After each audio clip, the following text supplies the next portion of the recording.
Good morning class.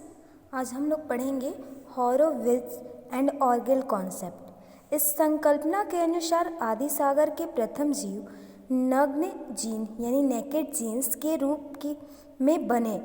बाद में ये भोज आवरण यानी न्यूट्रिएंट सेल्स और सतह झिल्ली से घिरे। इस प्रकार आदि कोशिका की उत्पत्ति हुई। प्रोटोसेल्स की उत्पत्ति होने के लिए सर्वप्रथम आदि सागर के जो प्रथम जीव थे वो नेकेड जीन्स के रूप में पहले तो बने, फिर उसके बाद भोज आवरण यानी न्यूट्रिएंट सेल्स का उसमें क्या हुआ, झिल्ली से घिरे हुए बने और इस प्रकार आदि कोशिका यानी प्रोटोसेल्स की उत्पत्ति हुई। इसके अनुसार कोशाद्रव तथा केंद्रक द्रव की उत्पत्ति एकाएक हुई।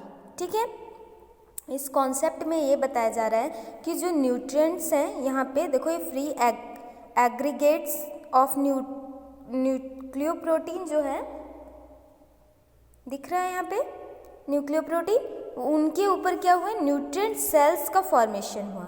पहले यहाँ पे क्या थे, यहाँ पे जो जीन थे वो जीन्स क्या थे, नेकेड जीन्स थे जो हमारे नग्न आँखों से दिखाई नहीं दे रहे थे। उनके बाद ये जो न्यूक्लियोप्रोटीन्स थे इनके ऊपर एक आवरण का फॉर्मेशन हुआ। देखो यहाँ पे जैसे दिख रहा है ये न्यूक्लियोप्रोटीन है और न्यूक्लियोप्रोटीन के ऊपर क्या हो रहा है, न्यूट्रिएंट सेल्स का फॉर्मेशन हो रहा है।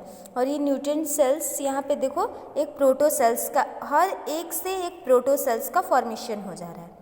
और इनका कहना ये था कि जो कोशाद्रव है और मतलब साइटोप्लाज्म और जो केंद्रक द्रव है यानी न्यूक्लियोप्लाज्म, उनका जो निर्माण हुआ है वो एकाएक हुआ है, ऐसा इनके कॉन्सेप्ट में बताया गया था।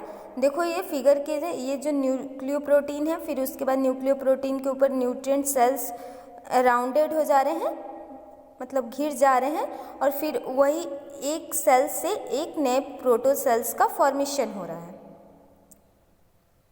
इस कॉन्सेप्ट को हॉरोविट्ज़ एंड ऑर्गेल ने दिया था, इसलिए इस संकल्पना को, इस कॉन्सेप्ट को हॉरोविट्ज़ एंड ऑर्गेल कॉन्सेप्ट के नाम से भी जानते हैं।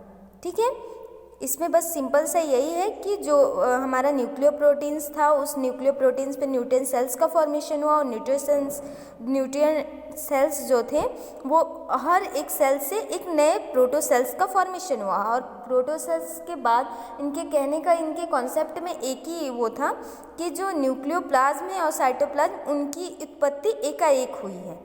ठीक है, अगर देखो हम प्रोटोसेल्स की बात करें कि प्रोटोसेल्स का गुण क्या है, कि प्रोटोसेल्स कैसा होता है, तो प्रोटोसेल्स बहुत सरल रचना होता है। देखो ये बहुत सिंपल स्ट्रक्चर्स होती हैं इनकी।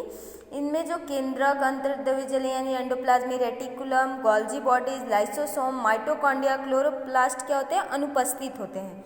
ठीक है, उनकी जो न्यूक्लियोप्रोटीन आज की कोशिका के जो केंद्रक द्रव है उनके समक्ष थी तथा प्रोटीन की कार्बोहाइड्रेट की जो भित्ति थी, सेल्स बनी हुई थी, आज के कोशाद्रव के समक्ष थी। किसकी, प्रोटोसेल्स की। ठीक है, इस प्रकार की कोशिका में धीरे धीरे डीएनए की आनुवंशिक पदार्थ का जो उत्तरदायित्व था कि मतलब ऐसा होना चाहिए, तो वो ग्रहण किया गया और आनुवंशिक सूचनाओं का केंद्र बन गया।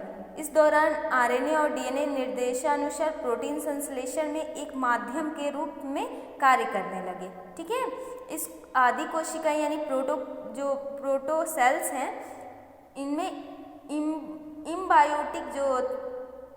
इम्बायोट्स के जो थे के बाद में, जैसे मोनेरा हो गया, प्रोटिस्टा हो गया, समूह क्या हुए, बाद में क्या हुए, इनके बाद प्रोटोसेल्स के बाद क्या हुए, विकसित हुए।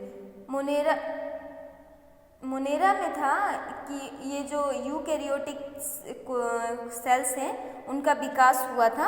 ये प्रोटोसेल्स में देखो इनके जो ये दिखाई दे रहे हैं ना, ये हमारे क्या थे, न्यूक्लियो प्रोटीन्स थे और न्यूक्लियो प्रोटीन्स के ऊपर क्या हो रहे थे, एक शीट यानी सेल्स का निर्माण हो जा रहा था, एक कवरिंग हो रहा था और ये कवरिंग ये अलग अलग सेल्स से क्या कर रहे थे, एक एक नए प्रोटोसेल्स का क्या कर रहे थे, फॉर्मेशन कर रहे थे। प्रोटोसेल्स में क्या था, न्यूक्लियोप्लाज्म और साइटोप्लाज्म का फॉर्मेशन उनका कहना था कि एकाएक हुआ है, जो कि सेल्स में नहीं दिखाया गया था। ठीक है,